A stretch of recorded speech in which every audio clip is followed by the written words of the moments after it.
Hello, welcome back to my fave fanfics. Here, I post, well, my favorite fanfictions, if that wasn't obvious. I do hope you'll enjoy them as much as I do. Please like and subscribe for more content. Without further ado, let's get started. This is the third part of What If Albedo Ended Up in the World of Full Metal Alchemist. Credit goes to Otaku553. Chapter 5. By the next few days, Albedo, Nina, and the Hughes family had settled into a routine. Comfortable, perhaps, Albedo would describe it as. He started the day at sunrise on the dot, as per usual. He made some tea for Gracia and himself, prepared some food for Alicia and Nina, and nodded while Gracia protested that he was a guest and shouldn't be taking these responsibilities. He waited with Nina in the living room, a book in his lap and Nina peeking over his shoulder, until Brosh rang the doorbell and drove the two of them to the library. The library was still a place of perpetual wonder for Albedo, and would likely continue to be until he'd read every single word of every page of every tome in it. Unfortunately, practically speaking, there was only so much he could do with his mostly human capabilities. His reading speed may have been above average, but unless he could clone himself and somehow transfer the clone's knowledge back to himself, reading as much as he actually wanted was out of the question. Otherwise he'd be sitting in the library for years, if not decades and centuries. Nina knew Albedo couldn't be torn from his books in a library of all places, and resignedly followed Brosh out to the courtyard, where the sun usually shone on them as they played small games. Sometimes Brosh brought puzzles like Sudoku grids to occupy the both of them. Nina had been proud to learn that she was quicker at Sudoku than Brosh, who would usually end up filling in numbers as she dictated and worked through the puzzle in her mind. Then, they would return to the Hughes home. Mace Hughes would invite Brosh in for some refreshments. Brosh would politely decline the offer, albeit awkwardly, and Hughes would dismiss him with a salute. Then, Albedo pored over the texts he had brought home from the library while Gracia prepared dinner. Albedo would be distracted from his reading by the two girls, and would only return to his books once more when both girls were asleep. Gracia and Maze would head to bed, not before wishing him a good night and requesting that he sleep soon for his health. Albedo would continue to read late into the night regardless, until there was approximately a 30% chance he would fall unconscious over the desk in his books. Otherwise, if the fog in his head didn't obstruct his rational thinking, he would retire to the bed Gracia and Maze had prepared in the guest room. Repeat. It was exactly as Albedo had described it. Comfortable. Nina had gotten much closer to the Hugheses as well. Brother. Brother. She called from his right side. Albedo acknowledged, without peeling his eyes from the words on the page. Look. Quote. Alchemical research developments in the past 20 years have stagnated somewhat due to widespread political unrest. Albedo quickly finished the sentence before finally setting the book down to give Nina his full attention. Her brown hair, which had previously hung over her face and obfuscated pearly white eyes, was now brushed back into a neat French braid over her back. Her eyes smiled. Albedo watched her spin to display her new hairstyle proudly. How does it look? How does it look? Quote. The smile came to Albedo's lips without prompting. You look wonderful, Nina, he told her truthfully. Nina's eyelids crinkled in a wide smile that Albedo took a mental snapshot of. If he sketched it later, before the mental image could fade, perhaps he could even capture the bells of laughter that rang joyously in the warm lights of the Hughes household. Mrs. Gracia braided my hair for me. I can't look in the mirror, but I'll trust what you say. Nina giggled. Are you busy? Can you play with me and Alicia tonight? Quote. Albedo looked back at the unfinished stack of books on the table. There were still two more he wanted to finish before going to bed, and judging by thickness and density of the typeface, they would probably take a few hours each. But Nina looked happy. With big pleading and anticipatory eyes that Albedo was almost certain she practiced, the word "no" simply couldn't leave his mouth.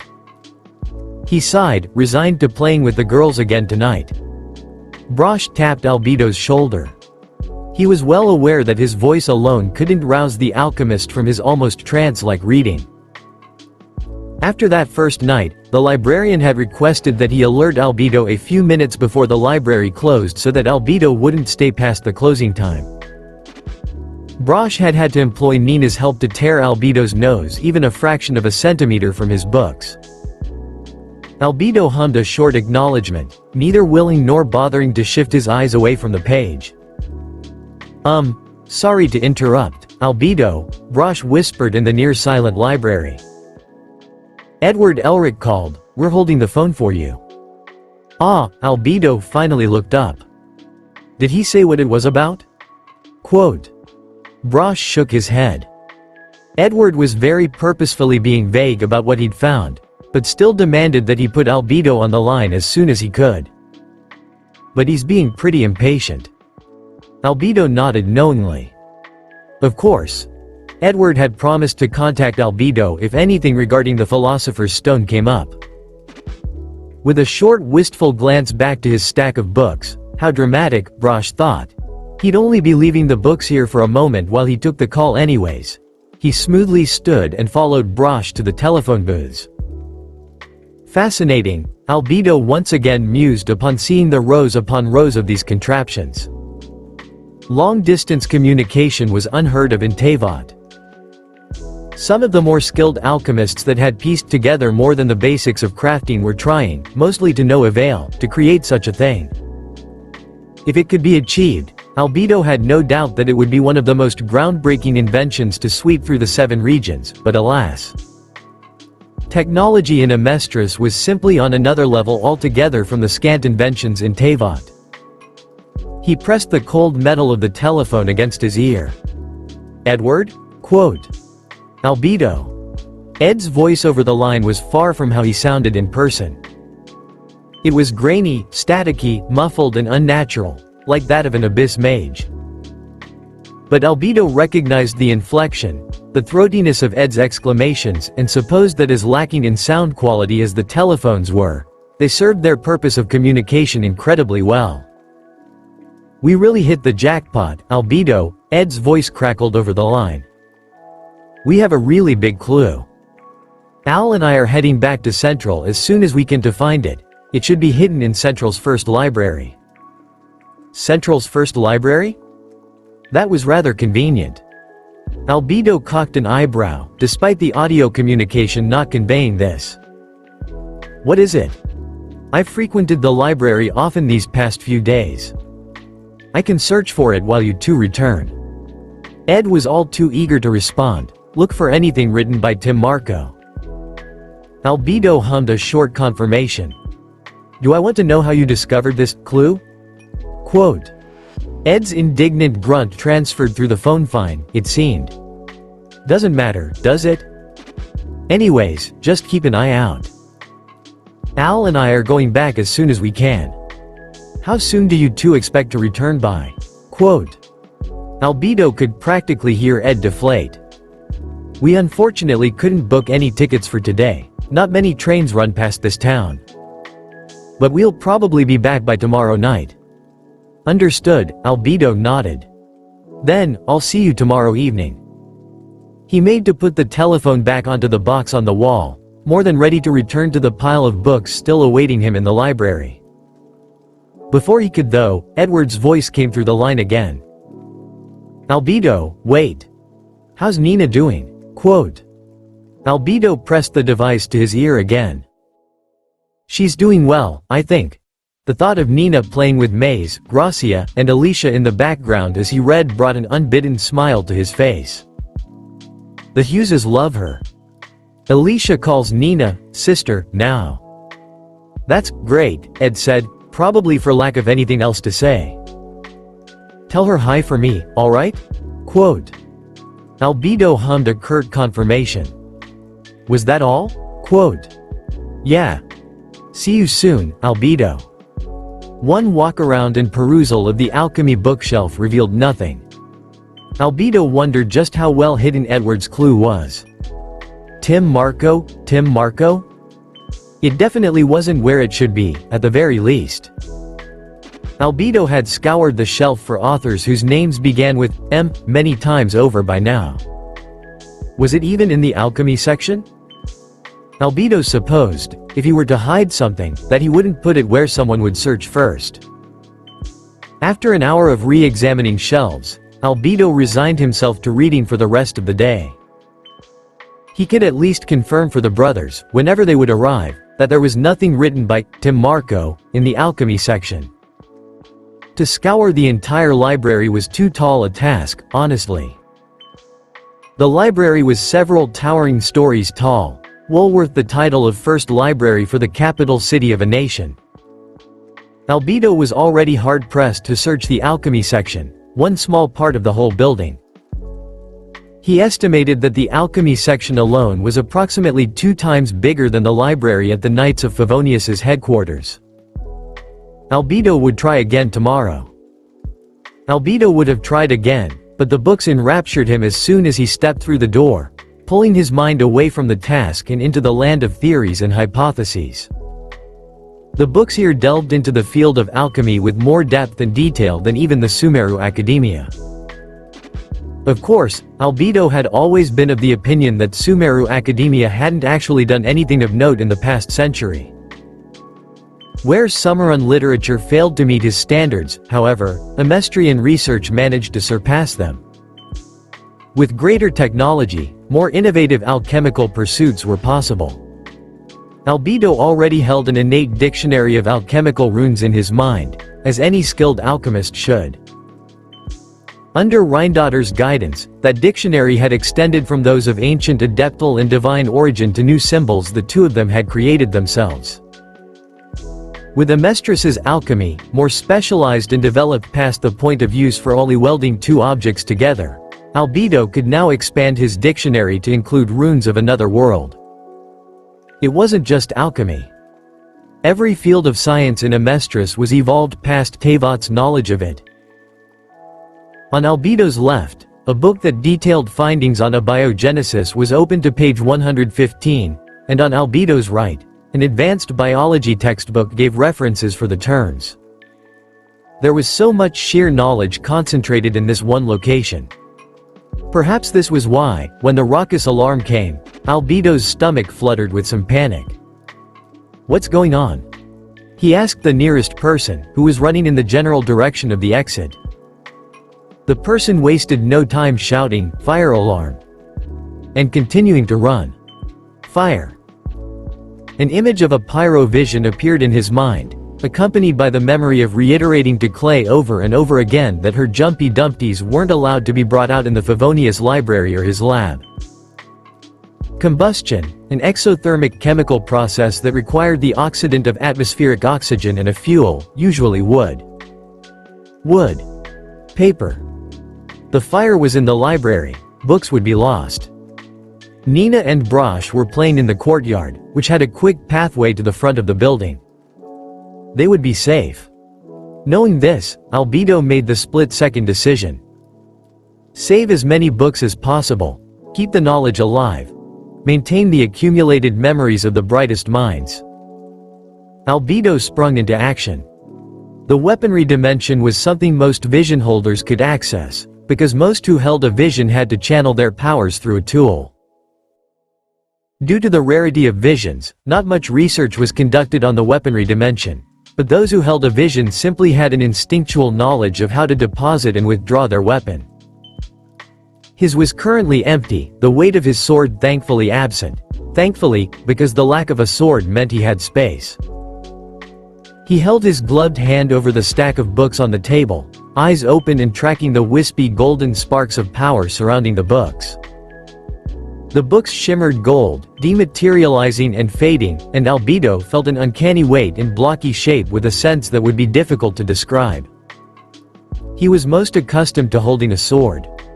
Albedo could feel it. The dimension stretched to allow the books.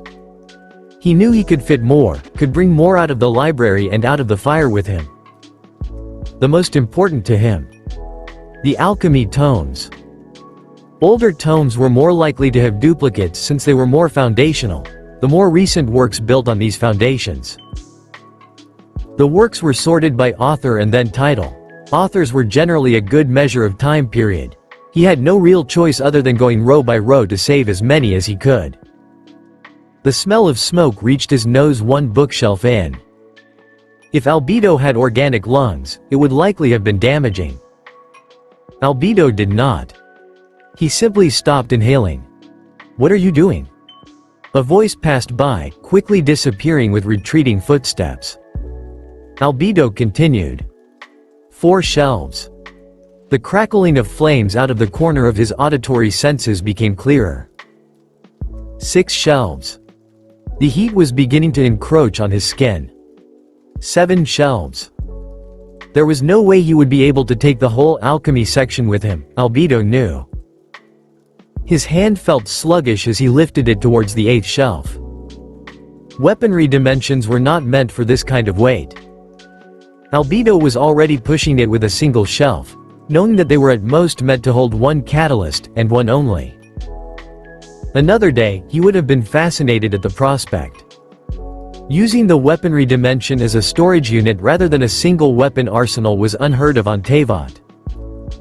Now, it was all he could do to walk, 1 foot after another, the unseen weight of hundreds of books over his back, pulling his arms down, dragging his feet.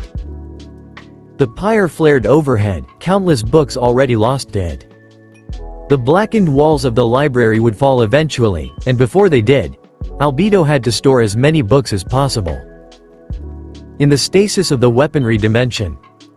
The weaponry dimension? The strain of books tugged on his mind, sharp, skull-splitting, hot white pain searing through his head. This was unanticipated. He might have reached his limit. He didn't have time to spare a wistful glance back at the books he could not reach, on shelves that were quickly engulfed by flame. The fire was spreading, alarmingly quickly, and Albedo needed to leave the library, now. The floor and walls and tables blurred. The crackle of fire pulsed in and out of his ears. Rosh's urgent shout of, "Albedo!" echoing as if the name was ricocheting around the inside of his head. The red and yellow shapes in his vision suddenly turned blue and gray. Stone buildings replacing burning wooden shelves and the blue sky too bright after the blackened ceiling. Spots danced in his vision. Albedo's ears were bombarded with a clamor of voices, surprised shouts mingled with urgent demands and instructions that he couldn't discern. What he could hear. Crying. The librarians that he had come to recognize, that had helped him check out books and alerted him to closing times. With the last of his energy, he pulled, and like a broken dam, legions of books and spilled forth. His weaponry dimension, overflowing with unfamiliar matter that he had forced into it, liberated its contents in droves. They collided with concrete ground, denting covers and bending the corners of pages, but they were not consumed mercilessly by the flames, and they were readable. A stunned silence hung in the air as a final book fell from his hand. The spots finally overtook his vision. Albedo fell over. He awoke once again to 2 bright fluorescent lights overhead. "Oh. You're awake." Quote. Albedo tried to sit up, but the cushiness of the mattress worked against him. With arms that shook too much for his liking, he pushed himself up against the pillow, attempting to use it as a backrest. How long was I unconscious for? When the fire happened, it was nearing noon and the sun was at its apex. Now, out of the window, the sky was still alight. Brosh smiled apologetically. "You were out for the night. The Elric brothers have already returned, so the sky was not still alight." More time passed than Albedo had thought. It was unfortunate. Time was the most valuable resource, and unconsciousness due to his own error was time lost. The brothers were scheduled to return that, or the previous evening, Albedo remembered. Did he manage to save the book the brothers were searching for? Unlikely, given that Albedo had not found it in the alchemy section yesterday.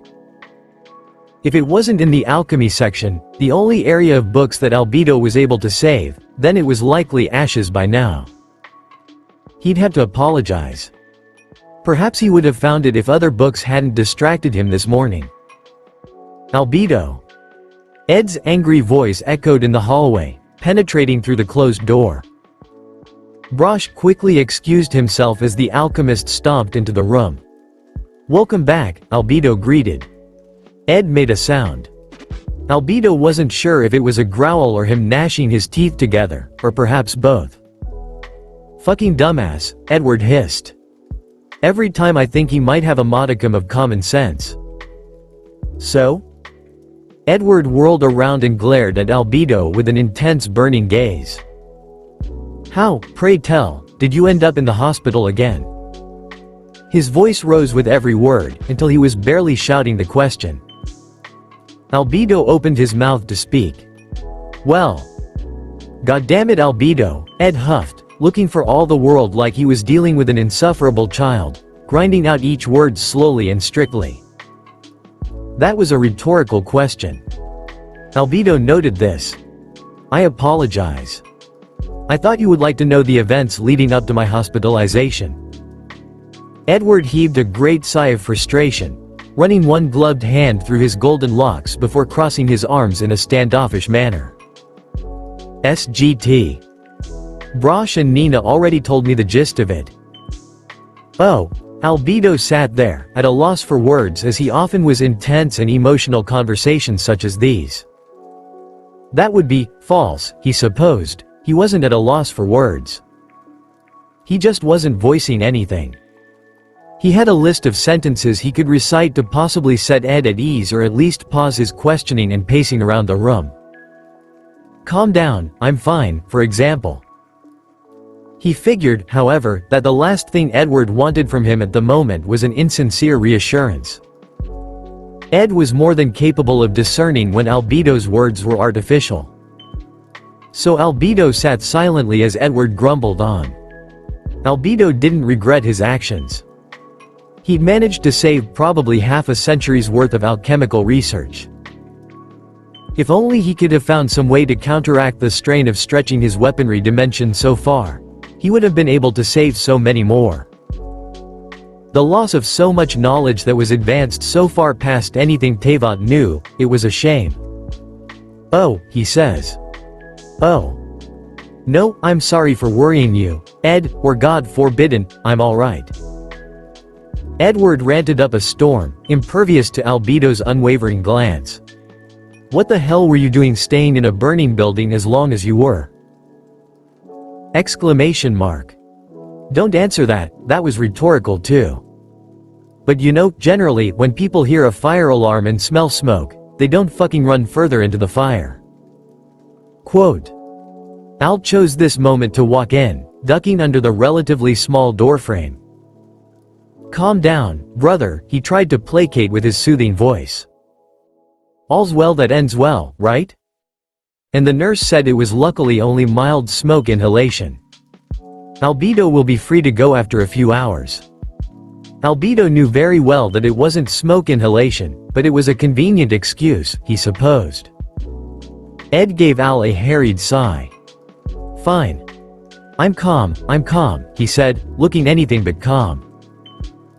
Al chuckled lightly at Ed's unceremonious plop into the guest chair, before turning to Albedo with his own red eyes. "We were really worried, you know." Albedo averted his own teal eyes. The wavering life in the red orbs gave Al's eyes an almost sad look, one that reminded Albedo too much of a moist layer of unshed tears over reddening sclerae. He didn't think he could hold eye contact with those eyes for long. "I'm aware. I'm sorry." "Please," Al's armor barely shook, but the sound of metal against metal reverberated through the silent room. "Please never endanger yourself like that again." "But it was the ideal course of action," Albedo said candidly. "Those books held centuries of knowledge and disappeared overnight with the flames. The efforts of countless researchers are now nothing but ashes." The room was so silent that one could hear a pin drop. Albedo, Al began, voice wavering with something bordering between fear and uncertainty. No life is worth a few years of research. You know you could have died. Albedo knew he wouldn't die that easily. His decision was calculated, taking into consideration every variable he had, including the matter his flesh was made of and the substances that coursed through his veins. Albedo knew that inhaling smoke was a non-issue because he could function without respiration. Albedo knew that fire against his skin would cause a deterring pain but was ultimately reparable so long as he had the proper minerals at hand. Any of Ed's anger that had been calmed with Al's presence rekindled itself tenfold. "Is that how you see it?" He leaned forward. His voice was quiet, uncharacteristic of his explosively loud outbursts, catching Albedo off guard. "Were you just going to sacrifice yourself for books?" Quote. Against Ed's hard stare, Albedo found that the response he had prepared would not leave his mouth. Al placed a placating hand on Ed's shoulder, pulling him back slightly. "Albedo," he continued, voice laced with palpable disappointment. "We worry about you. You matter to us, and the thought that you threw yourself into a fire just to save some books, frankly, terrifies us. Please. We don't want to lose you." There was nothing Albedo could say. Al's eyes were difficult to look at. Albedo averted his eyes, sight landing on his ungloved right hand. A slight hairline fissure that would be imperceptible to anyone else ran along the back of his hand, over his metacarpals. He would have to take some time to repair it soon, though it was inconspicuous enough to be hidden under his usual gloves. The fissure over his lifelike flesh was a reminder. As impervious as he was to certain aspects of life and death, Albedo was still technically mortal.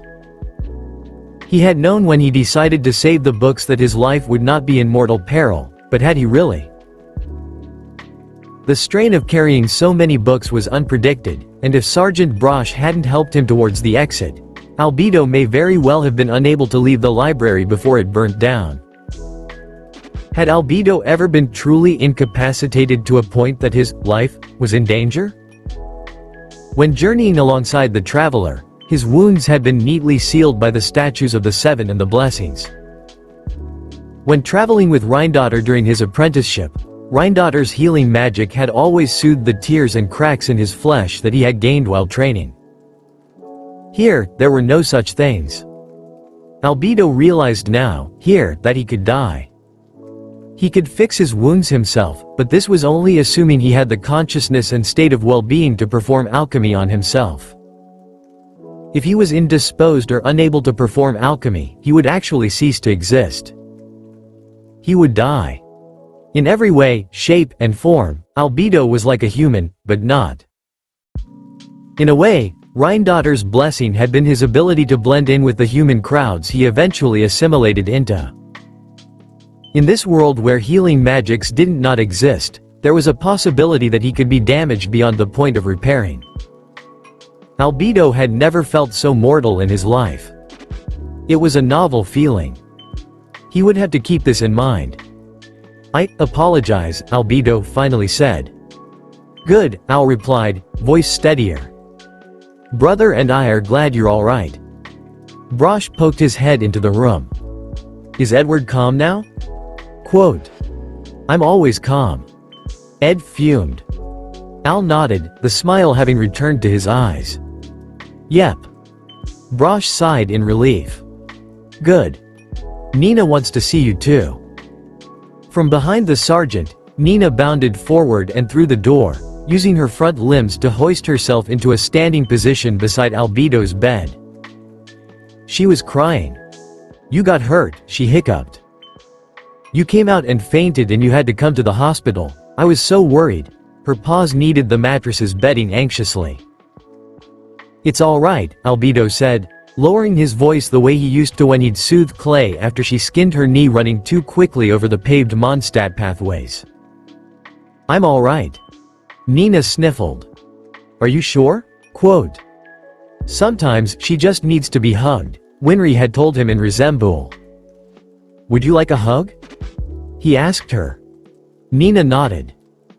Albedo felt extremely disconcerted as he gingerly wrapped his arms around her, over her shoulders, allowing her to lean into his torso. To describe the uneasiness, it was akin to the time he'd once attempted to channel elemental energy through Sucrose's Anemo vision instead of his own geovision. Suffice to say, Albedo felt very out of his element. Albedo pulled out of the hug when Nina's sniffles subsided somewhat. The girl looked up at Albedo with round white eyes that were calmed but still wide with terror, and Albedo saw wet red-rimmed crimson eyes that spilled tears over snow-dusted cheeks, illuminated by the light of a torch desperately set ablaze with a jumpy dumpy. Once upon a research trip, Clay had looked at him with the terror of 10,000 in her eyes and her frown, desperately holding his frostbitten numb fingers up to the fire before he could succumb to the sheer cold that was past nipping at his nose and instead bit into every inch of his exposed skin with a piercing chill. She cried inconsolably for hours that day, insisting that Albedo stay near the fire until his fingers no longer twitched. Albedo almost forgot that he had a duty beyond knowledge. To those who cared for and were concerned for him, he had a duty to be present, to live, to exist. "It's okay, Nina," he reiterated, this time more sincerely. "I promise I won't run into danger like that again." He couldn't promise not to be in danger, because his profession came with inevitable occupational hazards. But this, at least, he could promise. "Pinky promise?" Nina asked quietly, still frowning. Albedo nodded. Nina's fingers were surprisingly dexterous as they locked Pinky's. Albedo wondered if she could effectively hold objects like pencils or Liyuan chopsticks in those hands. If the former were possible, then it could be a good idea to continue Nina's education while they traveled, if the opportunity presented itself and Albedo wasn't too busy. "I must apologize as well," Brosh interrupted his thoughts from beside the doorway. He frowned bitterly as he spoke. "It was due to my negligence that you were in danger from the fire. I've failed as an escort." "Your apology is accepted," Albedo replied, "but unnecessary. You did your job and protected Nina, and if not for your support in leaving the library, the walls likely would have fallen before I could escape. Regardless of your presence, I might have tried to save whatever books I could anyways." Nina huffed from his bedside and Albedo calmly patted her head. "I will correct myself. I might have then, but I will not in the future." Albedo's disregard for his own life was, quite frankly, very scary to Brosh. He was glad Nina was able to elicit a promise from the alchemist not to endanger his own life, because Brosh thought he would have a heart attack if Albedo did something like this again while Brosh was his escort. "Besides, you're not at fault," Al chimed in helpfully. "You're not the one who set the fire after all." Ed slumped in his chair, shadows hanging over his head. "We finally get a clue on the Philosopher's Stone and this happens. Awful coincidence." "Coincidence," Albedo mumbled under his breath. "Albedo, did you say something?" Quote. "No," Albedo looked pensive, gears turning in his head that Brosh probably couldn't hope to fathom. "This is simply a very conveniently timed coincidence, if so. Cavalry Captain K's fifth lesson. Very few aligning incidents that conveniently further or hinder one party's interests are actually coincidences. Cavalry Captain K's third lesson. The walls have ears, be careful about what you say and in whose presence you say it." Ed caught on quickly, eyes widening. Brosh vaguely wondered if he should have stopped listening. "In any case, about the book you were searching for," Albedo figured now was as good a time as any to bring it up. "I apologize, but I wasn't able to find nor salvage it. I focused my efforts on the alchemy section, but when I searched for it the day before, I couldn't find it." Ed groaned, resting his face in one hand. "So we're back at square one," he muttered. "Lovely. No need to apologize," Al said kindly. "All of us are just glad you weren't hurt too badly in the fire. Besides, it wasn't guaranteed that the book would be there in the first place." If I may, Ross interjected, walking into the room, we do actually have a lead. Ed perked up immediately. There was a worker in the library's first branch who was well versed in the data. She is no longer employed, however. Ed slumped again. So we shouldn't expect much. We'll go after Albedo's discharged, then. If you're done here, then I can escort you to the remaining books from the first library for now, Ross suggested. In case the book was saved. Al nodded respectfully. Thank you. Come on, brother, Nina. Ed didn't quite storm out of the room, but his mood was certainly overcast as he grumbled. Al followed, ducking under the doorframe again. Get better soon, Albedo. Albedo's jacket made it out of the fire mostly intact but slightly worse for wear, with a few ash and soot stains near the hems. On one tailcoat, there was a palm-sized portion bitten off by the fire. It was no longer the pristine chalk white that Albedo knew the citizens of Mondstadt looked for in their chief alchemist. Albedo held little sentimentality over the article of clothing, but artistically, it was unfortunate that the bright golden four-pointed star patterns were dirtied. The four-pointed star was the fundamental rune that his, Reindotirs and Kenrias, bioalchemy revolved around, arguably as critical as the circle in Emestrian alchemy. Are you sure you don't want to get a new jacket? Ed glanced dubiously at Albedo's outfit on the ride to the Leeds house. It's still wearable, Albedo replied matter-of-factly. The worker Brosh mentioned, Sheska, turned out to be a mousy woman who lived in what should have been a haven of books but was instead hazardous towering stacks and heaps of tomes. How many of those books that were tossed aside to pull her out of said heap had gotten damaged? It seemed impossible to find anything.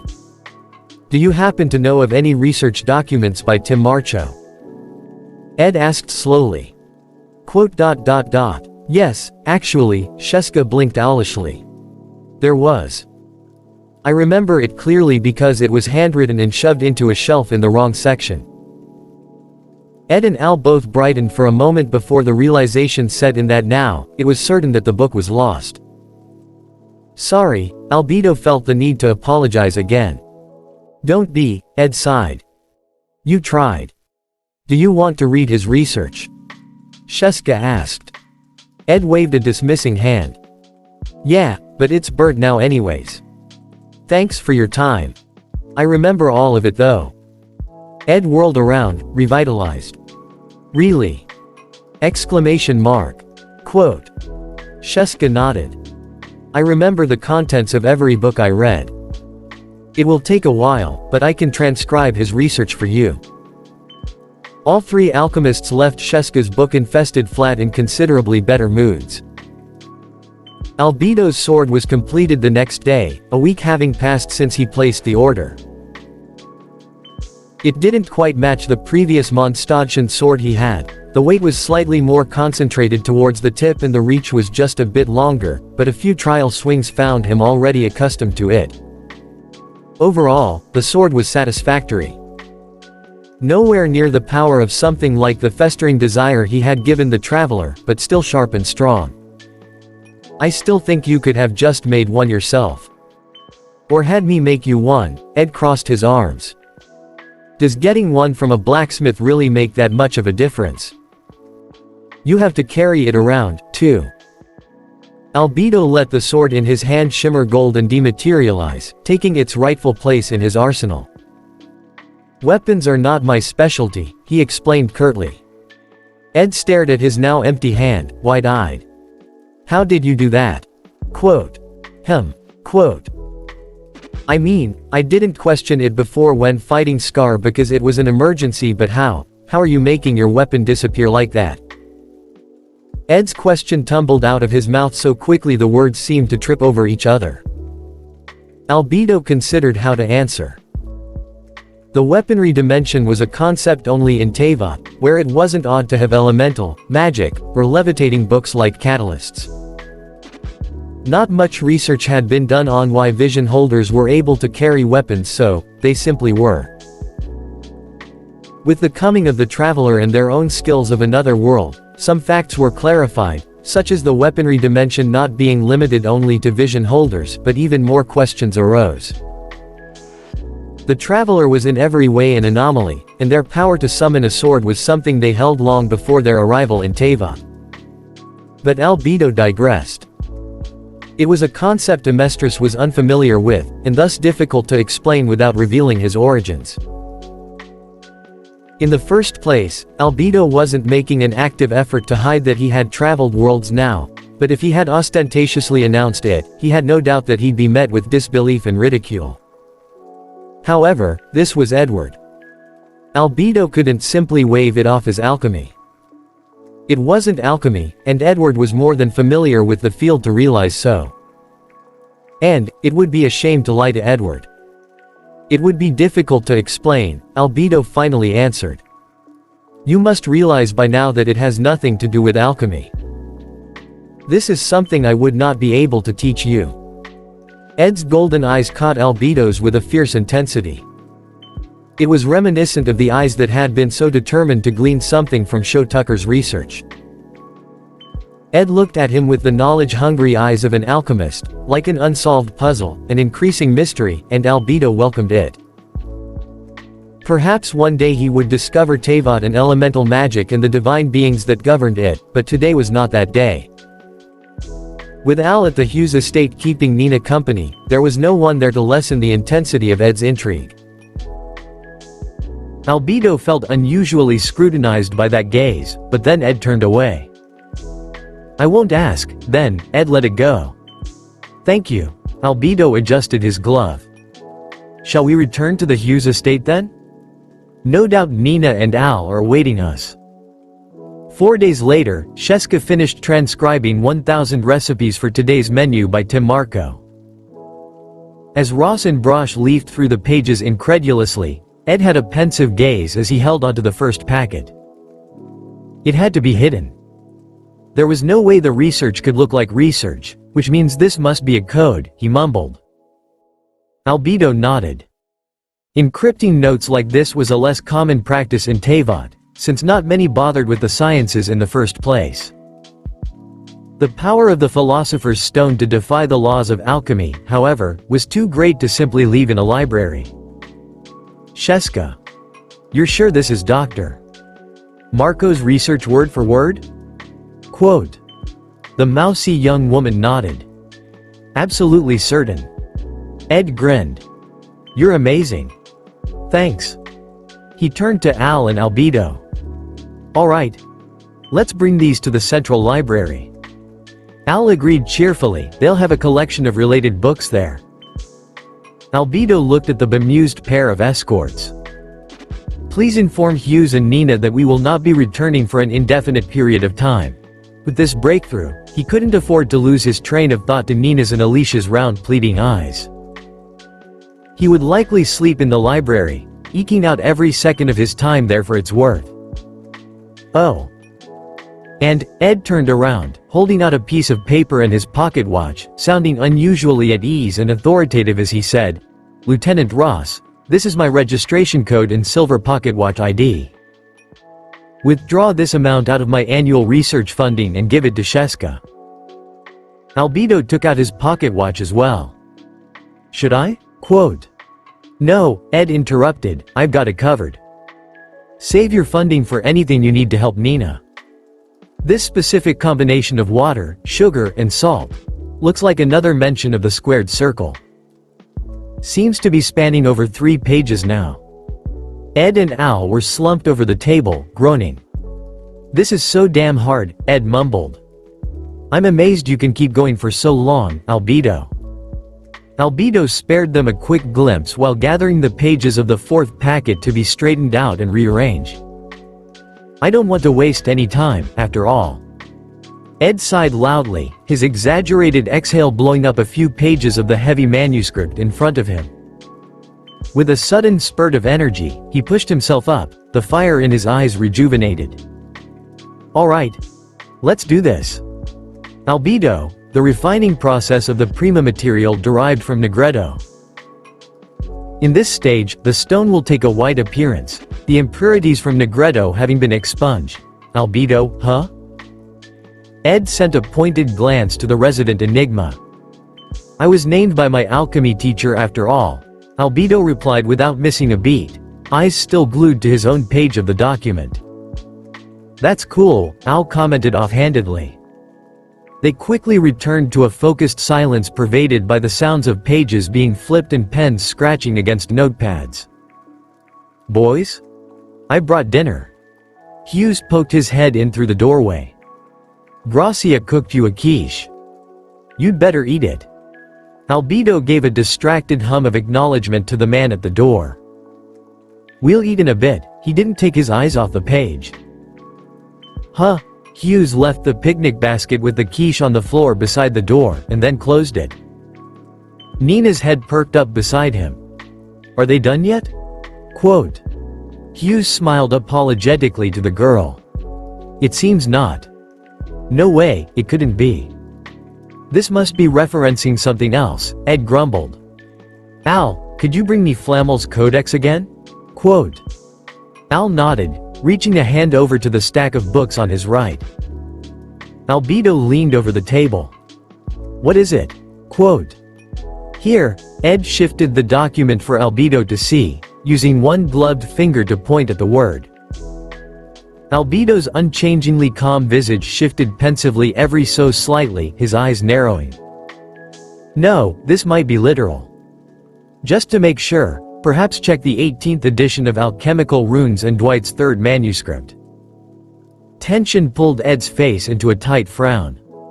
"Literal? But that would mean—" "It isn't out of the realm of possibility," Albedo said bluntly. "We can eliminate it if it fails." Ed flipped furiously through the books.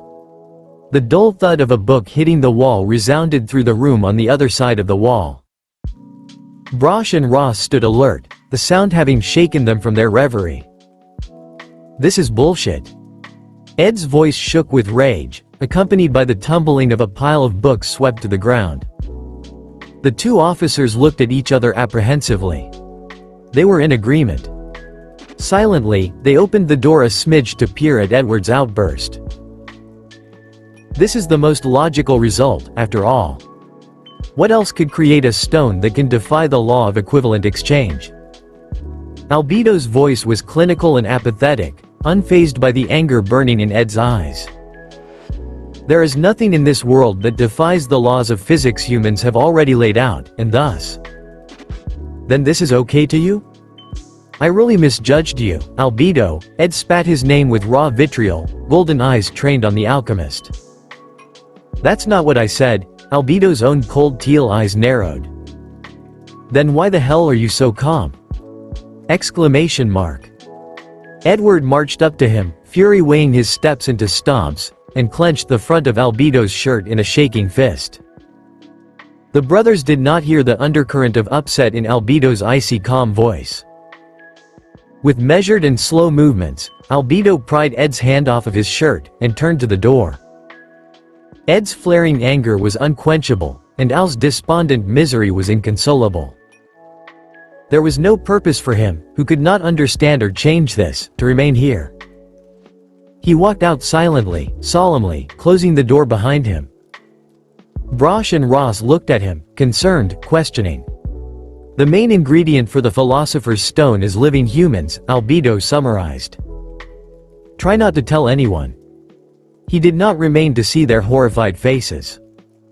Every night since they had started, Hughes would bring Nina to the library to catch a glimpse of her brother's buried nose deep in books and notes.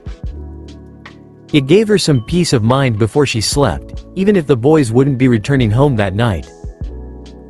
It was during one of these short visits that Hughes and Nina found Albedo listlessly wandering the hall outside the room he and the brothers worked in, head hung and teal eyes shadowed. "Brother?" Nina immediately leapt to him, circling his legs with worry. "Are you all right? Did you solve it?" Quote. Albedo gingerly knelt down and wrapped his arms around her. He had never instigated a hug with her before. Nina leaned into his embrace, picking up her own arms to wrap around her brother in what she hoped was comforting. "I'm sorry," Albedo whispered so quietly his voice was almost inaudible. "We can't use the Philosopher's Stone. the reveal should not have been surprising to Albedo. The soul was the most powerful alchemical catalyst, and the more souls, the more powerful. Yet somehow, it was. It was this exact kind of formula, the sacrifice of lives for the sake of others, that led to the inevitable ruin of Kenrya. Time and time again, Rheindotter had imparted on him the weight of a human soul. To never underestimate it. To never attempt to quantify it. To never use it for one's personal gain. Now, her words came to fruition in a way Albedo had never felt on Teyvat. He could not use the stone to restore Nina. It went against everything his teacher stood for, everything she had taught him. To defy her teachings would be to throw away the last remaining piece of her he held, and he could not. Not for Nina, and not for anybody. But this did not mean his quest was over. The impossible had been achieved before, proven possible, and now was no different. If the Philosopher's Stone was not the catalyst he searched for, then Albedo simply had to find another. "I promise I'll turn you back," he whispered as he pulled out of the hug and stood. Chapter 6. Hughes grimaced, uncharacteristically serious as he assessed the alchemist. "I take it the results weren't so good then?" Quote. "No," Albedo shook his head. "The Philosopher's Stone is unusable to both me and the brothers. We'll have to find another catalyst." "I'm sorry to hear it," Hughes said glumly. "How are the brothers taking it?" Quote. "Not well," Albedo looked back at the door. The room had been silent since he'd left, as far as he could tell. Hughes patted Albedo gently on his back. "They'll bounce back. The brothers are strong." Albedo didn't doubt it, but the grief of losing one's purpose was not something easily and trivially shaken off. The brothers had been searching for the stone for so long now, sights set on the stone specifically, that it didn't seem like they had alternatives to investigate. To Albedo, it was only natural to move on. It had never been in his nature to dwell on things that were useless to dwell on, and being the most feasibly powerful catalyst did not make the Philosopher's Stone an exception from this rule. "Will you finally come home tonight?" Nina asked. Did Albedo have anything left to do at the library now that they'd deciphered Tim Marco's manuscripts? Nothing very specific or particular, but there was always something to do at a library. "I'm sorry, Nina," Albedo brushed a hand over her brown hair. One more day. He'd need all the time he could get to find some other way to help Nina. The sound of steps akin to a charging elephant reverberated from the stairs up to the hall. "Elric brothers." A sonorous voice bellowed. Up the stairs, followed by the second LT. And Sergeant, a large nearly bald man with a single sprig of blonde hair curling over his forehead appeared, arms held open and ready for a disconcertingly muscular embrace. Albedo did not have time to hide himself before the man's bright blue eyes landed on him, an intense, something glittering in his irises. "You must be Albedo," cried Prince, the new chalk-dust alchemist. "Allow me to introduce myself. I am Major Alex Lewis Armstrong, otherwise known as the Strong-Arm Alchemist. I have heard your plight, such a tragedy. To think that the Philosopher's Stone hid such a terrifying secret," tears poured out of his eyes. "Allow me to embrace you." Quote. Albedo narrowly dodged the first hug, but could not escape the second. So there he stood, embraced by the Strong-Arm Alchemist, feeling a soreness creeping into his lower back at the smothering squeeze of the great muscular arms. He sent a very pointed glance towards the two officers that stood by. "Sorry," Ross looked away. Brosh twiddled his fingers nervously. "It's kind of hard to keep a secret when someone that's suffocatingly stuffy closes in on you." "Now." Armstrong preened, far too proud of himself for the accomplishment of hugging Albedo. "Where are the Elric brothers?" Quote. The Elric brothers looked disgruntled when Armstrong intruded into their room, to say the least. "I have heard your plight," he cried. "What a tragedy. To think that the Philosopher's Stone hid such a terrifying secret." Almost word for word to what he'd told Albedo. Was the man naturally so extraneous, or had he actually practiced a speech for this? Edward's eyebrows rose. He'd just noticed Albedo's presence then. Weren't you going to go back with Hughes? Quote, I stayed to look into possible alternatives. Armstrong found me earlier. I see. Edward rubbed the back of his neck, a sheepish gesture. Sorry about earlier. I shouldn't have gotten angry at you. Albedo wasn't sure what words he should say. Your apology is accepted, he nodded. To think that the government had been doing such a thing, Armstrong lamented. The truth can be so cruel. Quote, Ed's eyes widened in epiphany. Albedo's eyes narrowed in curiosity. Edward's mind was on par with his own, and if Edward had an idea, then it was worth listening to. The truth, Edward mumbled, voice low and barely audible. Al, do you remember what drive? Morrow told us? Quote, the name was unfamiliar. Albedo looked to Alphonse for an answer. He's the doctor that told us about Dr. Marco's manuscript, Alphonse supplied. The truth beyond the truth, Ed continued. Same as a research document. What can be seen from outside is just a portion of the whole truth. Ed looked up, eyebrows furrowed in a newfound determination. There's still more. Armstrong took up an entire sofa by himself, leaning over the large map of Central they'd laid flat over the table. There are currently 4 active government-owned laboratories in Central. The document was by Dr. Marco, yes? Dr. Marco worked at the 3rd laboratory. This one, he jabbed a finger at a point on the map, is most suspicious. The map was, in theory, simple to understand. In practice, Central was many times larger than the entirety of Mondstadt City. Albedo didn't think he'd truly grasped the sheer scale of the city until now, looking at every small building delineated on the map. We've been to every lab in the city, but this one wasn't particularly. Ed trailed off, his eyes wandering over the map. His finger landed on a building with a red X drawn through it. What's this? Quote, the 5th laboratory, but it's currently unused. No one is allowed to enter it due to the risk of collapse. That was awfully convenient. This is it, Ed echoed Albedo's thought. What makes you say that? Brosh leaned over the sofa's back to get a clearer view of the map. Ed's finger shifted. Central Prison. There's a prison right next to it. Indignance welled up in Albedo. They can use prisoners to create the stone, he stated plainly and coldly. Everyone's expression soured as Alphonse spoke up. The prison is under a different jurisdiction, but if it's involved, could the government have something to do with this? Quote, I feel like I've stuck my nose into something unspeakable, Ross paled. In any case, Armstrong stood and re-rolled the map. This is turning into a very heavy political matter. I shall look into it. Until then, the 2nd LT and SGT are not to speak a word of it. Yes, sir. The two saluted. He turned to the state alchemists, very pointedly staring at Edward. You 3 are not to do anything either. Quote, Albedo was silent as the brothers shouted some insisting platitudes that they wouldn't. He had no more purpose for investigating the stone at this point. The stone was already established as useless to him. If Edward wanted to pursue the truth beyond the truth that the doctor they'd met had teased, then that was his and Alphonse's objective.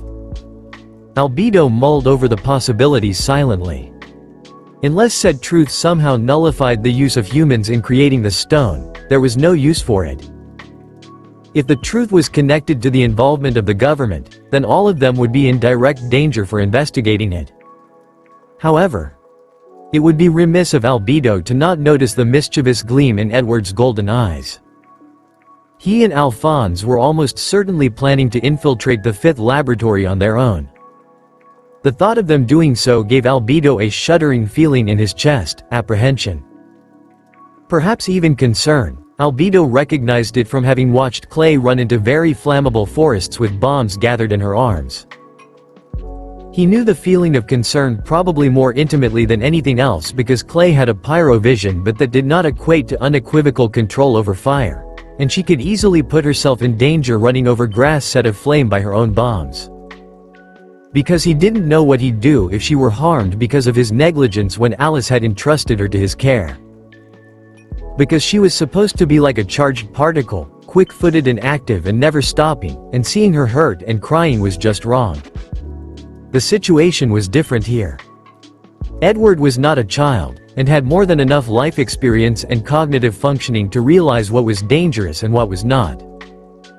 What he planned to do was dangerous, but Edward had surely weighed the risk and decided that danger was necessary in his pursuit of knowledge. Albedo would not be the one to stop him. But Albedo worried. The brothers were silent as Ross and Brosh left the room, taking their stations outside the door. Albedo glanced at both of them in turn. "You're planning on going, aren't you?" Quote. Edward rolled his eyes. "No duh. We can't just sit around when something as big as this is dangling right in front of our noses." "Are you coming?" Quote. "Great." They were on the same page. Albedo nodded.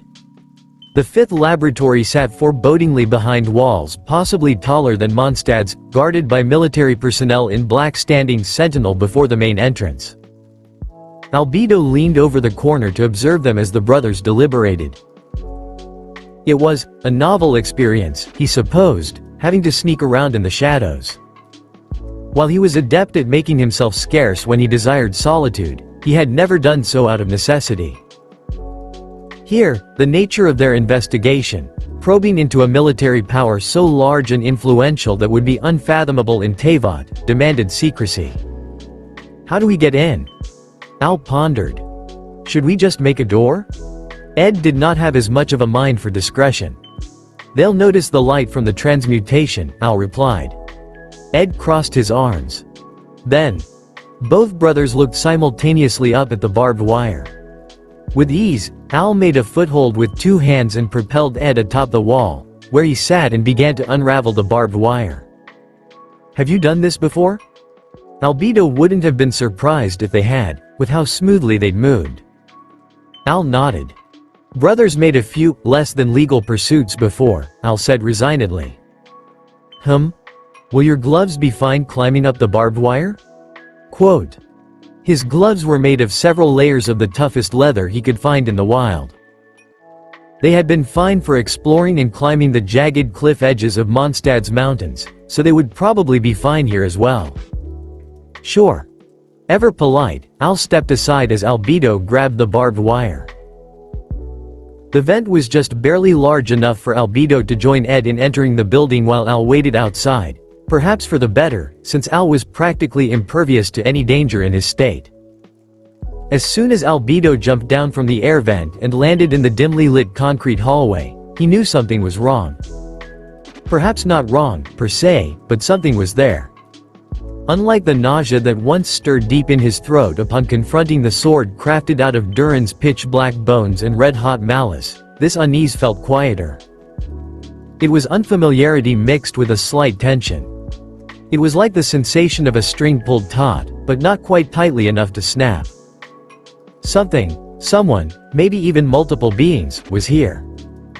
It was a resonance with something of alchemical nature, and Albedo, for all that he was cautious of the dangers that surely awaited Edward in his investigation, couldn't help himself.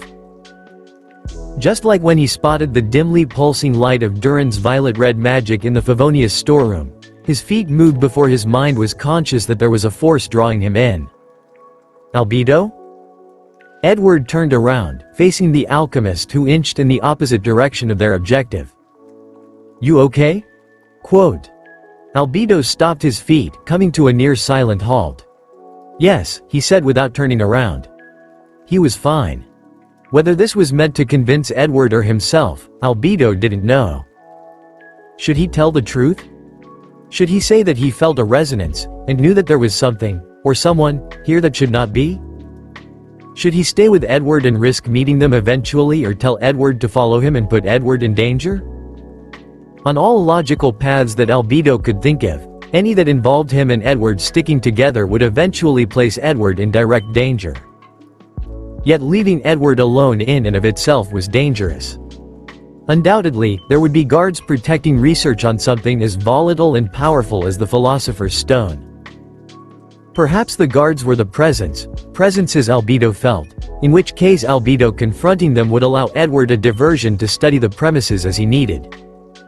If not though, leaving Edward alone would defeat the purpose of accompanying him in the first place. Of course, Edward was not defenseless. He was more than capable of protecting himself usually. So, to leave Edward alone and search out the source of his resonance while Edward investigated the stone? Or to stay beside Edward and possibly meet them anyways? To fulfill his original objective of protecting Edward, the latter. To possibly answer some of the questions that had plagued him since encountering that being the third night he spent in Amestris, the former. Albedo should have been more vigilant. Instead of turning around to join Edward, Albedo stood unmoving, clutching the twig in his pocket. "You go on. There's something I want to check. I'll let you know if I find any related journals or notes." "All right," Edward nodded. "Let's meet back here in half an hour." He turned and walked towards the center of the laboratory. The corridors were eerily silent. Albedo's normally quiet footsteps echoed jarringly loud against the walls. Rheindotter had once taught him that the unknown was to alchemists as treasure was to pirates. It was theirs to make their own, to convert into the known, to share with the world or keep close to their chest. The unknown was something they all sought, because while they found comfort in knowledge obtained from others' past pursuits, true progress could only be made when one journeyed out and grabbed the unknown by their own two hands to examine. Discerning what of the unknown was important to study and make known was one of the jobs of an alchemist. To Sucrose, it was the small measurements and details. 1 milliliter of mist flower corolla essence meant the difference between a dead sweet flower and a flourishing one. To Rheindotter and Albedo, it was larger concepts in the creation and maintenance of artificial life. What caused Durin's corruption and death 500 years prior meant the difference between failure and success. Impurity and perfection. Negredo and Albedo. Durin had, before Albedo, been Rheindotter's crowning achievement. An artificial life form so close to perfection that she had seen fit to let him free, to allow him to explore the world and meet other humans. Durin had been Albedo's kin. And Durin had become corrupted, and attacked the city he had fallen in love with.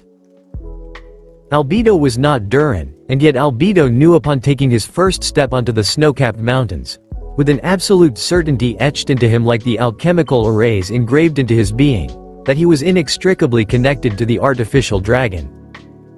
From Durin's ashes buried in snow arose the Chalk Prince. Albedo would not be here if Durin had not fallen, and yet Durin's corruption was almost an omen. A prophecy. "You do not belong to Mondstadt," it said. "One day, you too will fall to the same corruption and raze that which you love to the ground. For gold, for Kenraya." As his heart pounded in his chest with very telling resonance, Albedo was thankful that at the very least, if anything went awry, he was as far from Mondstadt as he could be. Studying the festering desire sword had been a risk, if only because prolonged exposure to Durin's corruption through the sword had left a curling bit of darkness in him that wouldn't leave him, like the smell of smoke clinging to his coat. He would normally tuck such thoughts squarely into the untouched corner of his mind occupied by other thoughts of Rheindotter, focusing his attention instead on topics that needed his more immediate attention. Required work for the Knights of Favonius, supervising Sucrose's experiments, keeping track of clay, or, in his current situation, acclimatizing to a new culture and environment. But the creature he had fought that night in Urbukia, with instantaneous regeneration, that had not been human. Amestris, despite all of its futuristic developments, was far more firmly grounded in the laws of physics and alchemy than Teyvat, where visions and constellations and Celestia seemed to constantly defy what was previously known about them. If there was something inhuman here, then as slim as the chances were, perhaps Albedo could find some information regarding his own existence. "Hello there." The coquettish voice was cold, reminiscent of Fatui Harbinger la Signoras. Even Albedo could tell that those uttered words were meant more as a warning than a greeting. Albedo swerved around, his arms slightly heavy and his feet slow as if he were moving in shallow water. The resonance's effect on his mind must have been delaying his reaction time somewhat. He was slower drawing his sword to his hand than he should have been, even as golden sparks quickly gave way to his newly forged blade. At the other end of his sword, a woman with lavishly curled black hair and sharp eyes smirked, unfazed by the blade pointed at her. A blood-red Ouroboros tattoo, the symbol of infinity and eternity. Albedo narrowed his eyes. A representation of infinite regeneration? If she was related to the creature he'd fought that night in Homuncular, then he would have to expect most of his attacks to be ineffective. Albedo didn't think he'd ever been so directly confronted by something so sheerly and dangerously foreign to him. At least, not in a very long time. The heart in his chest beat strongly, though whether it was from the resonance or his own nerves betraying him, Albedo did not know. He took an unnecessary gulp of the stale dusty air, inhaled, exhaled, as if the stagnant air of the dark laboratory could calm his swirling mind. Expectedly, it did not, nor was it able to slow his beating heart. "Hello," he greeted back as calmly as his voice would allow. It had never been in his nature to waste time. "You're a homunculus, aren't you?" Quote. The woman did not seem to expect the straightforward question, if her raised eyebrows were any indication. "Who created you? What catalyst is powering your existence? I'd appreciate it greatly if you could provide answers to these questions," Albedo intoned. Her eyes narrowed. "You're awfully direct." "Yes, I am a homunculus," she answered. "Why did you answer, lust?" Another voice, younger. Albedo was not easily startled, but his resonance-addled mind jumped for him.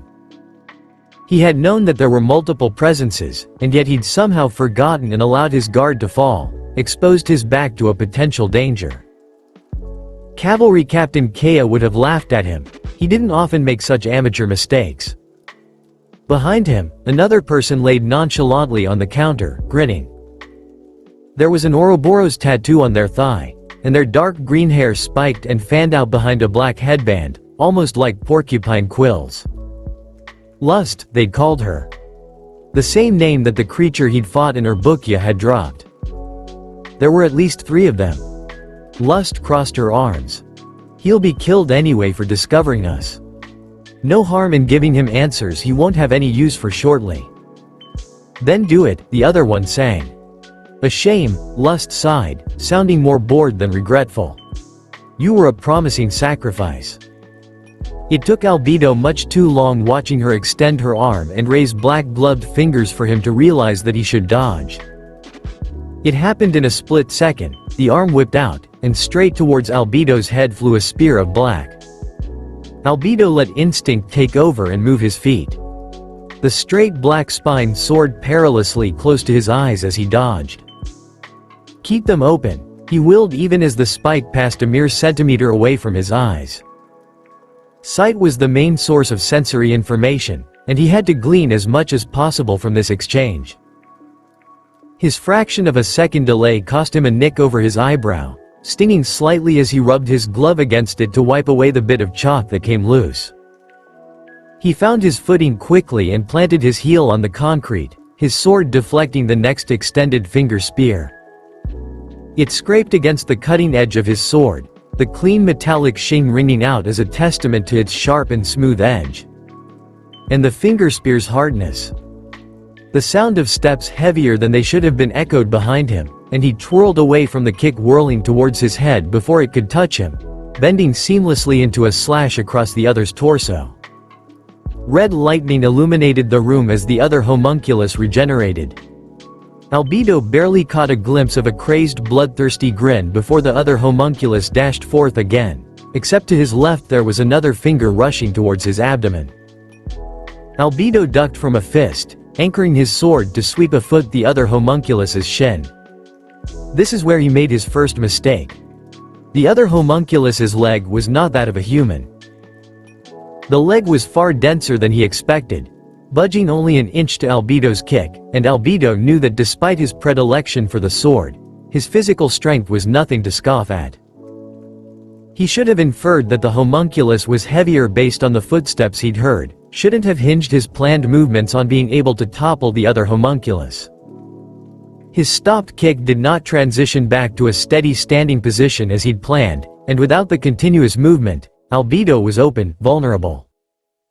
He was easily stabbed by two sharp black fingers piercing cleanly through his abdomen. Albedo grit his teeth. Being non-human did not excuse him from feeling pain. The sensation of pain was essential to survival, to awareness of danger to one's life. It was hot, searing, sharp and sudden and jolting, and interrupted his mind, halting everything for a moment just to call attention to itself. It was excruciating. But it was negligible. It was non-lethal, and so long as Albedo could find time to repair it later, it would not impair his functioning. What he needed to do, the last time he'd encountered one, homunculus blood when separated from the owner had disintegrated to black dust. He needed to remove the spikes from himself, but lust would not necessarily retract her fingers herself. Hypothesis. Body parts separated from the homunculus will disintegrate. Albedo slammed a free hand to the ground, willing the creation of a solar isotoma to sever the spears as he regathered his sword and stumbled back, pulling the spikes out of his abdomen before they became dust in his hands. He pressed a hand to his abdomen, but there was no use applying pressure to a wound that did not bleed. To be more precise, he did not bleed blood. Rather, what poured from the holes in his right abdomen was powdery chalk. Against the dark gray concrete flooring, the chalk that fell was stark white, visible even in the dim lighting. Lust's eyes widened, the other homunculus's grin fell, and both halted their assault to stare at the white powder that continued to spill from his wound. Lust's eyes narrowed. "You aren't human." It held a measure of uncertainty, but was stated with confidence in the fact. Uncertainty, then, towards her next action? Albedo's homuncular nature seemed to be outside of her expected parameters. Albedo stood tensely at guard, sword clutched tightly in his hand. The other homunculus's head snapped suddenly towards the doorway. "What is it, envy?" Quote. The full metal pipsqueak, they scowled. Albedo froze. "If we don't go soon, he'll know more than he should." The two homunculi nodded in a silent consensus, and rushed out of the room. "Wait!" The shout tore itself from Albedo's throat. "We're not done here." He hissed, the unnecessarily sharp intake of breath doing nothing to stop the blazing hot pain that once again lanced through his body from the holes in his abdomen. Strenuous movement or activity would be a terrible idea, combat especially, since it could leave even more wounds on top of exacerbating the one Albedo already had. With his injury, his physical capabilities were extremely limited. But Edward was in danger. Albedo had to move. Now. Later, he would reflect that perhaps he should have found the materials to fix his wound here before running after the homunculi. Here and now, with his thoughts engulfed by the voices of lust and envy, the full metal pipsqueak will know more than he should. Albedo made his second mistake. Ed would freely admit that he was more than a bit woozy from his fight with the Slicer brothers. He didn't have much volume in blood to lose to begin with. Maybe this was why he barely registered the footsteps outside of the large chamber that foretold the skewering of the Slicer helmet's blood seal. Maybe this was why as he looked up to the sinister grin on green-haired murderer's lips, he could only stare, horrified, as they continued to stab the life out of already lifeless armor. The armor had writhed. He had looked like he was in pain, hands flailing desperately with every stab to his blood seal. This could happen to Al. He wouldn't let it happen to Al, but what if it did? This person knew exactly what they were doing by destroying the seal, Ed knew. Ed could see it in their eyes, in the way they sneered like they were squashing an ant while stabbing the life out of cold armor. "You guys nearly killed a precious human sacrifice." The murderer sneered. "What were we going to do if you screwed up the plan?" Exclamation mark. Quote. Ed gnashed his teeth together, making every fiber of every muscle in his body pull overtime to drag himself up from the floor, leaning against the concrete pillar behind him more than he liked. He felt the ache over every inch of his body, and knew that he was exerting himself to just stand.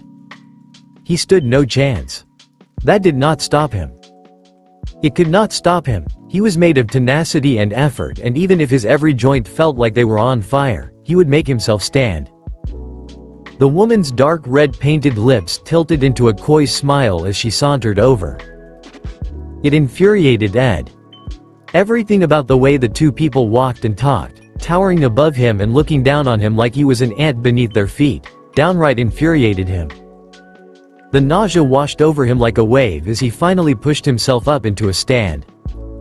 His vision wandered a bit, in and out of focus and blurring in spots. What Ed did recognize of the dimly lit chamber backdrop. The white coat and blonde hair and teal eyes from the entrance. Albedo had arrived, and looked at least in better condition than Ed did or felt. That said, it was not difficult to look in better condition than Ed, since he was fairly certain half his face was covered in blood dripping down from the slash over his eyebrow. Not to mention the gash on his automail port shoulder that was screaming at him. Albedo. Quote. Now that he paid attention to the alchemist, it was clearer that even if the injury was not obvious, Albedo was hurt in some way. The alchemist was limping subtly, his steps just uneven enough that Ed could barely tell he was trying to favor one leg. Ed felt a pang of guilt. He'd been the one to invite Albedo, and now Albedo was hurt and Albedo had promised to Nina to not jump into danger again, but quickly blinked it away because he had questions. Questions such as, were you able to find anything? Or why did you come from the same direction as them? Who are they? What came out of his mouth instead was a garbled, you, they, wah. Quote. The atmosphere very clearly changed the moment Albedo stepped into the chamber, turning from sinister to apprehensive, cold amusement to tense wariness.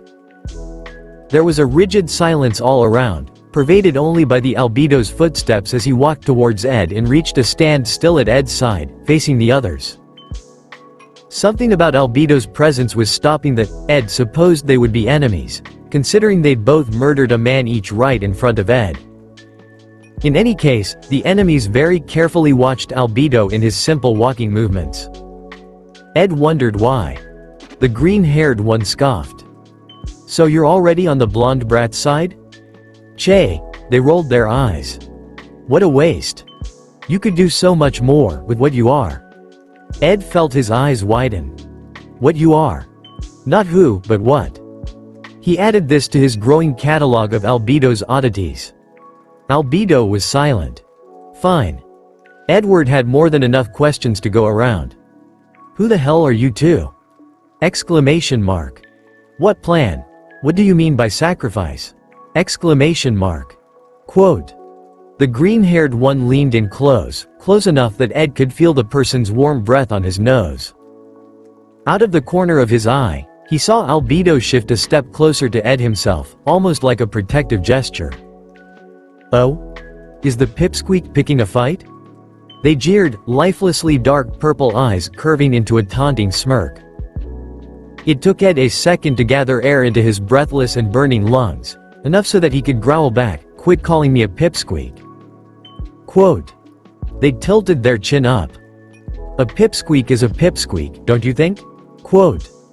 Anger had always been Ed's greatest motivator and fuel, and the person before him had given him more than enough. Ed kicked his steel-toed boot up, hoping to nail their chin, but found no purchase. The only reward he got from doing so was an additional aching leg that felt as heavy as tungsten as it fell from the unsuccessful kick. Ed cursed. They hopped backwards, nonchalant. I don't like fighting. It hurts when you get injured. Well then they certainly shouldn't have provoked him. He could be downright nasty, even if he was so tired that his bones seemed to screech with weariness in every movement. You picked this fight, Ed ground out, clapping. Clank. His automail arm fell limp at his side. Shit. Everyone there stared blankly at his dysfunctional arm. Looks like it's broken, the woman said. Shit shit shit shit shit. Lucky. The green-haired one sang, prancing over. Ed hated the moment he saw the large white coat invade his vision, hated the minuscule sigh of relief he exhaled as Albedo stepped forth as a shield. He hated it because he wasn't there to be protected, and yet he knew that with his arm out of commission and his whole body aching, he would be absolutely useless in a fight.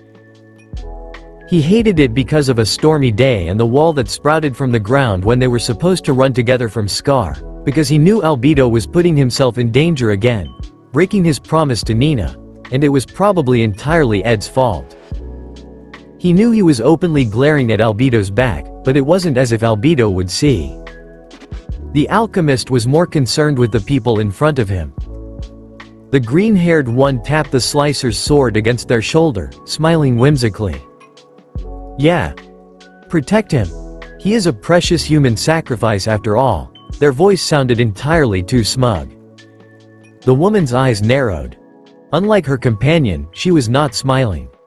You don't belong on their side. It was a statement said with the finality of a pronounced fact. And she was talking to Albedo. Ed grabbed the alchemist's arm, gripping it tighter than he knew was comfortable. Albedo hid many things, but these people, they knew something. Ed looked up into Albedo's teal eyes, which were emptier than Ed had ever seen them, somehow a feat considering Albedo emoted the least of anyone Ed knew. He looked up and he searched, looked for any indication in those eyes that would confirm or deny whatever they were saying. Albedo, what do they mean? Exclamation mark. His voice would go hoarse by the end of the night, but his anger had always been loud and obvious and destructive, like a raging pyre or rampaging forest fire. Tell me. Quote. Edward. Be quiet for a moment. Ed froze. There was a cold current in Albedo's voice, like the biting wind of a blizzard, that Ed never expected to hear directed towards himself. Albedo easily shook Ed's loosened grip off of his arm. I do not belong on your side either, he finally spoke. But you could, the woman crossed her arms. There must be something you desire. The Philosopher's Stone is yours to use if you wish it. You must have one too, don't you? If you truly are what you seem to be. No. Albedo couldn't have a stone, not when they'd spent so long searching for it and finally figured out the secret, not when Albedo had agreed with them that the Philosopher's Stone was unusable. Albedo wouldn't do this to them, wouldn't dangle their hopes away from their noses and rip it away from them. Except had Albedo ever actually answered that question Ed had asked that first day they met? Had Albedo ever explicitly said, no, I do not have a Philosopher's Stone? There was no way to tell what the other alchemist was thinking from watching his back, but Ed still stared straight at the back of Albedo's head as if doing so alone would unlock the alchemist's mind. Edward had tried his best for so long to simply quell his curiosities regarding Albedo out of respect, but there were too many secrets at this point, and Ed didn't know what to think. I do not, Albedo declared, have a Philosopher's Stone, nor will I ever use one. No object should ever necessitate destruction of life for the sake of creation. Ed wondered why it sounded like life meant more to Albedo than any other word. Boring, the green-haired one sang. In any case, thank you for answering one of my questions, Albedo said coolly. The woman raised a curious eyebrow. Ed couldn't see if Albedo was smiling as he spoke. You said I must have one, too. The alchemical catalyst in your chest is a Philosopher's Stone, isn't it? Quote. Ed veered his attention to the woman and green-haired one, eyes burning. Whether with unshed tears, or just Ed's sheer anger, Ed didn't know. The Philosopher's Stone they'd been pursuing for so long, right in front of him, yet useless to him, because neither he nor Al would use it. He would laugh at the irony if he didn't feel so much like lying down and just closing his eyes right now. He was so tired. Just as they finally discovered that they couldn't use the stone, it appeared right in front of his face, as if the green-haired one's taunts weren't enough. The woman's smile fell. You're sharp, dear alchemist. Are you sure you won't join us? We could give you anything you desire. Unfortunately, you would not be able to, Albedo whispered. Ed barely heard it. The green-haired one cackled. There's no more to do here, Lust. Let's just blow this place up and be done with it. This discussion isn't over. Lust's eyes were still trained on Albedo's. This place will collapse in a matter of minutes. You'd better leave soon with our precious sacrifice." The two walked away. In stunned silence, Ed couldn't even so much as shout, "Wait," to their retreating backs. "Edward." Albedo's voice went in and out of his ears, echoing once or twice, reverberating too loudly in his mind. The blood loss had no doubt caught up with Ed, and another spell of nausea swept his feet from beneath him. "Can you walk?" Albedo's voice was shakier than Ed remembered it, though whether it was because Albedo was concerned or because Ed's ears were foggy, Ed didn't know. "Yes." Ed snapped, and tried to hoist himself up on his automobile leg. His body, heavier than lead, did not cooperate. Ed scowled. "Number." Albedo carefully slung one of Ed's arms over his shoulders, before slowly but surely making his way towards the nearest exit sign. The ground began to rumble. Too many things didn't add up. The plan and whatever he was being used as a sacrifice for, they wanted Albedo on their side. They thought Albedo had a philosopher's stone. They had a philosopher's stone.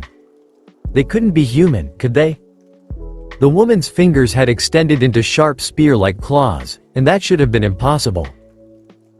It hadn't been alchemy, it hadn't been natural. Albedo had refused to use the philosopher's stone. Albedo did not have a philosopher's stone, and yet he was capable of circle-less alchemy, heck, clapless alchemy too. Ed didn't know if he should feel reassured or not that Albedo claimed to not have a stone. Maybe he'd understand the mysterious alchemist a bit better if Albedo clapped to create a circular conduit for alchemical energy, but he didn't.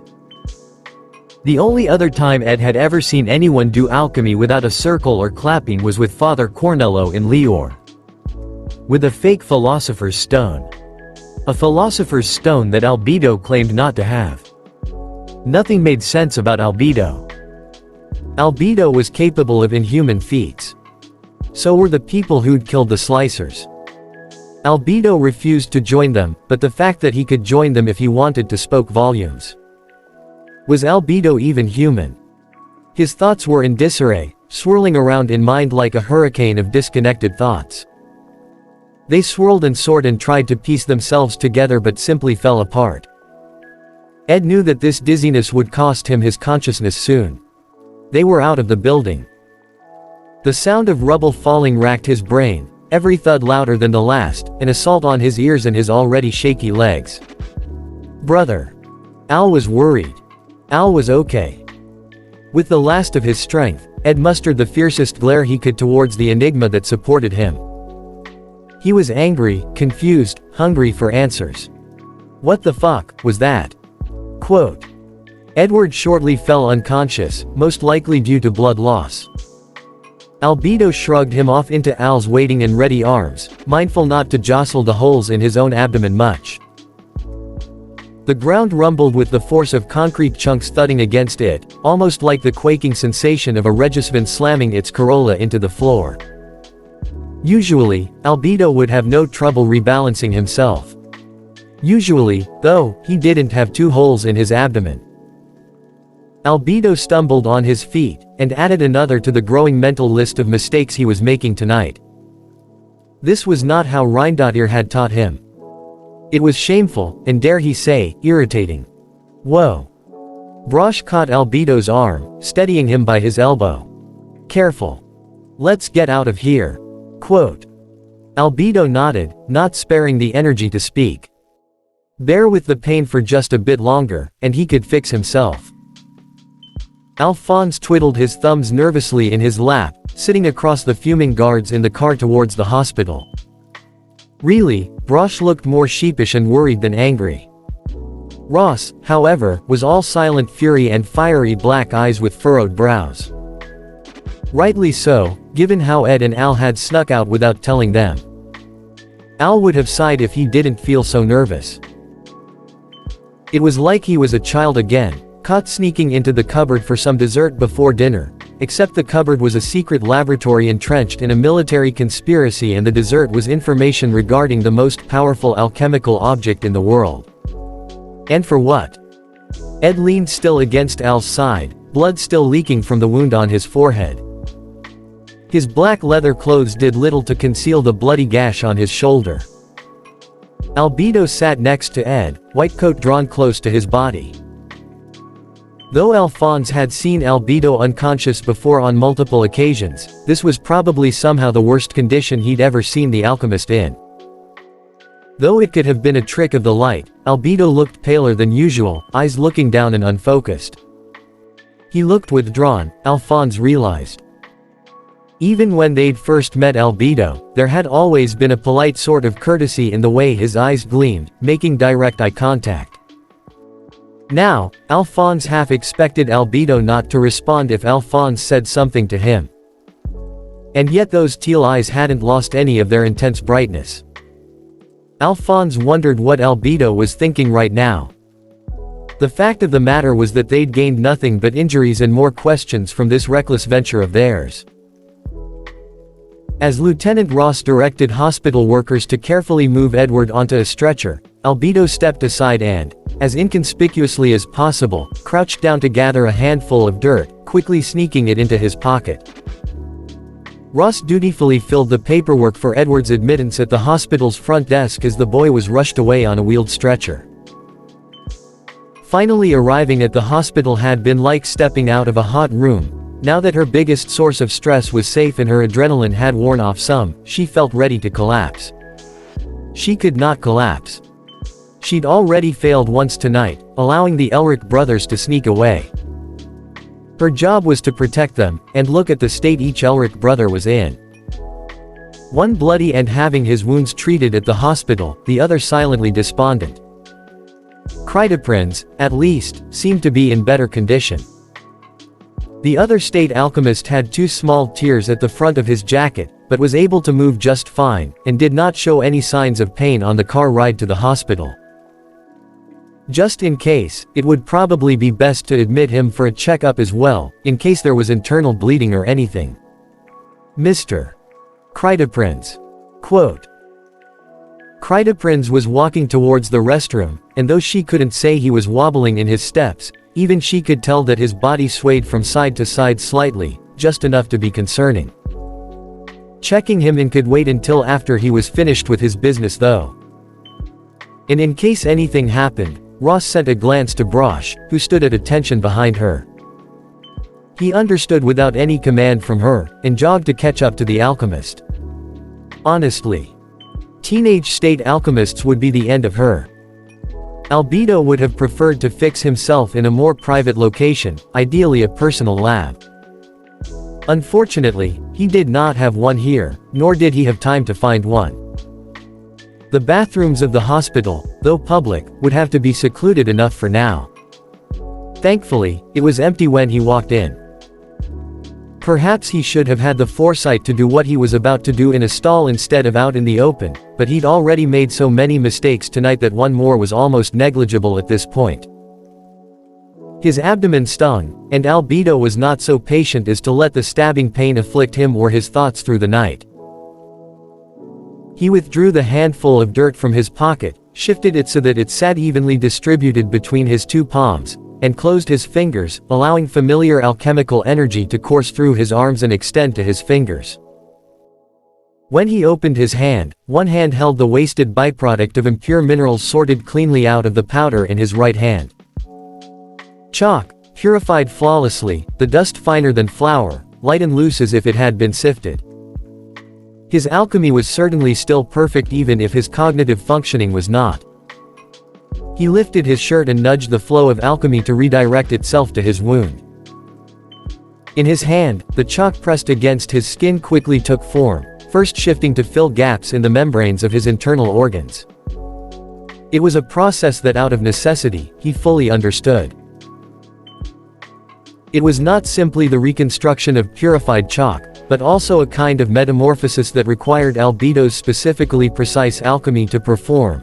The chalk was still chalk, but it had to be transformed into a material that could support life, that was flexible and dynamic.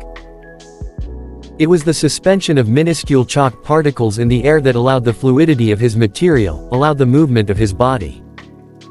This kind of alchemy drew nearly every ounce of his careful concentration. He could not afford any risks when it came to his own physical form, not when it was practically the last thing Albedo had left of Reindotir. He barely took notice of a blonde head poking into the restroom and quickly ducking back out. No losing focus. He would simply have to address it later. With the holes his organs and muscles mostly filled, the chalk started forming thin films of skin layered over one another. Unlike the instantaneous healing of the homunculi Albedo had encountered here, his skin did not stretch and seamlessly restitch itself. Instead, his chalk dust slowly but surely affixed itself to the edges of his wound, each particle cemented as more built upon itself, slowly but surely closing the hole. If Albedo had to make a comparison, he would consider it similar to accelerated crystallization. Once, he'd spent days drawing and redrawing growing crystals in a glass dish, each time noting the minute changes, the bonds that new crystals would hold securely as newer molecules attached themselves to the advancing structure. Done. He briefly inspected the smooth skin where it had been pierced. The pain was mostly alleviated now, any lingering bits of it would fade in a few hours. He supposed if he actually needed to, he would have taken this moment to sigh. Reindotir would have been disappointed if she had been present this night to witness all of Albedo's blunders. Would she have been proud to know that even if he'd messed up so many times tonight, his alchemy was still flawless? Would she have smiled if she had heard him renounce the offer of a philosopher's stone? Reindotir was not here. It was no use to consider improbable hypotheticals, so he pushed it from his mind. Brosh had dutifully followed the teen alchemist to the restroom to ensure that nothing happened. From what he knew of Albedo from accompanying him to the library, the alchemist was far too good at concealing information about himself for his own good, whether it be just general facts like his birthday or something as meaningful as his current emotional state. Brosh was concerned. It seemed entirely in character for Albedo to hide an injury, despite how rationally he usually thought. It was definitely better to be safe than sorry. But what he just saw. Brosh didn't know what to think. He didn't even know or remotely understand what Albedo had been doing. All he knew was that Albedo's wound was sealing itself, or Albedo was sealing it. Either way, it was unnatural. It was inhuman. It was not a feat that was supposed to be possible using alchemy, based on Brosh's admittedly rudimentary knowledge of it. This was so above his pay grade.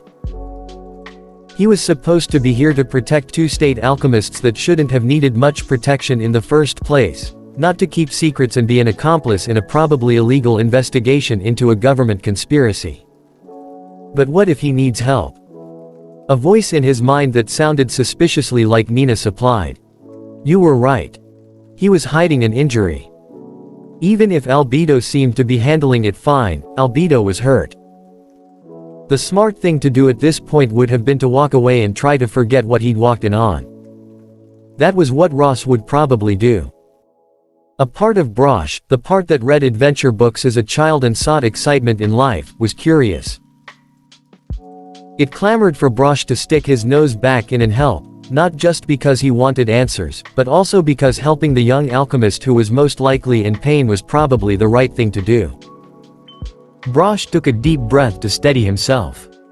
Inhale, exhale, slow his racing heart. And he turned around and walked back in. You saw, Albedo said matter-of-factly. Brosh nodded and gulped. He was nervous. The deep breath outside to calm his heart did not help, because the moment he walked in and saw the light-haired alchemist in the white coat, his heart was doing somersaults. The way Albedo was completely unfazed was just scary. Here was Brosh, terrified for his life because he'd discovered something he probably was not meant to, and there was Albedo, inhumanly still and unnaturally perfect. The thought briefly crossed Brosh's mind that maybe Albedo would silence him, and immediately his imagination ran wild. An alchemist as knowledgeable as him surely had a method or two up his sleeve for disposing of unsavory individuals. Brosh was not an unsavory individual, that wasn't the issue. He was being unrealistic. He shook himself as if doing so would bring him back to reality. Another nervous gulp. You were injured, weren't you? Quote. Albedo nodded, looking down at the holes in his jacket. It's been taken care of. In the lighting, Brosh could just barely see a line on Albedo's forehead. He squinted. It was a cut of some sort, but instead of bleeding red, it was just a slightly indented mark, like someone had left a shallow groove on a smooth rock using a knife. Brosh must have been gaping quite obviously, since Albedo's eyes widened ever so slightly in realization, like he'd forgotten the cut above his eyebrow. Oh, right, Albedo whispered, pressing a gloved hand to the cut. The area flashed golden, and when the light faded and he pulled his hand away, Albedo's forehead was healed. Brosh opened his mouth and closed it. Wording. Wording was important. Albedo was technically a major rank or equivalent because of his state alchemist certification, and probably held more than enough power to get Brosh in trouble. Please pardon me for speaking out of my station, he made sure to begin with, because that was standard and safe, right? But what exactly are you? What was that? Quote. He mentally kicked himself. So much for careful wording, good going insinuating right off the bat that Albedo wasn't human. Albedo clapped a few times, patting the remaining white dust off of his gloves. Brosh bit his lip. Albedo wasn't saying anything. Right. He shouldn't have asked. Brosh could keep a secret just fine. This was fine. Are you sure you want to know? Quote. Huh? Oh. Albedo was giving him a choice. Albedo was giving him the opportunity to just plug his ears and walk back out. He was giving him the option to reconsider involving himself now that he knew Albedo was fine. Again, the smart thing to do would have been to say no. Brosh couldn't help himself though, and instead nodded slowly, and maybe a bit apprehensively. Unsettlingly bright teal eyes looked straight into Brosh's own, the steady gaze unreadable. Brosh felt the urge to anxiously fidget under Albedo's silent staring. It felt almost like his choice was being appraised and judged by a higher authority somehow. He supposed that would be accurate, since Albedo held a higher military rank than him. I am human, Albedo finally answered. But perhaps not that simply. I was made of a different material. That is all I will say. The significance of Albedo's few words was not lost on Brosh. I was made. It carried implications that went so far above Brosh's pay grade that he wondered again if he should have just shook his head to have plausible deniability. At the same time, it explained so much, like why Albedo never seemed human to Brosh. Like the way Albedo could be mistaken for a carven stone statue sometimes, completely still and unbreathing. Brosh took a deep breath and collected himself. Do the brothers know? Quote. Albedo finally averted his eyes. Edward probably suspects something. Ed was so fucking suspicious.